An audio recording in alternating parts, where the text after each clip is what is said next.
It was a mixed bag when we saw the details on the employment report today. It's Friday, June the 6th, and this is Markets with Megan. If you like this podcast, you can subscribe, hit that alarm bell. Also, please share with friends, family, or colleagues. And we're here today to talk about the monthly jobs report, which is one of the most important pieces of economic data that we receive each month. And what we saw this morning was that the U.S. economy added 139,000 jobs in the month of May.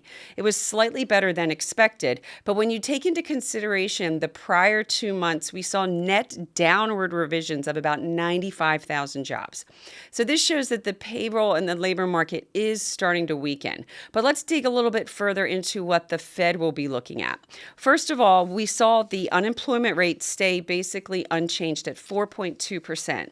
The reason for that, though, was because we saw a pretty big sharp decline in the labor force itself, as well as the household employment. So when you see both of those decline, that's what really helped that unemployment rate stay steady. But that does also indicate some weakness underlying in the labor market.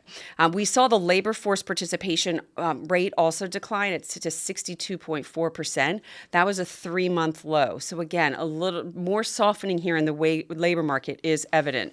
Now, when we look at where this basically was driven by, we saw that a pretty big increase from the trade and transportation side of the labor market, as well as leisure and hospitality. So we're still seeing that leisure and hospitality, that labor force is still increasing, and that's because consumers still are spending there from that experience side of the economy.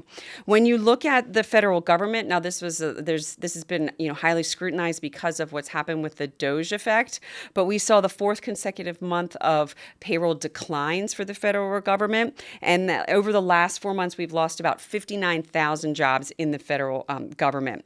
The one area that we like to look at is temporary help as well, because if you see some consistent declines in the temporary workforce, then that means that sometimes can be a leading indicator to layoffs as well, because you will stop temporary hiring before you actually lay out full-time permanent workers. That actually saw the biggest decline that we've seen in 7 months. So from just the labor market itself, we are seeing some softening here. This is evident by a lot of the different indicators that we've been reporting on this podcast that's showing this continued softening in the labor market. But it's not necessarily collapsing. So what we're seeing is that the equity market's up today because this is a soft enough report that it does give the Fed some flexibility to start moving towards another interest rate cut. We still think that's several months out, but this is also not showing that the labor market's fully collapsing, where we have to worry about some kind of a sharp contraction in economic activity.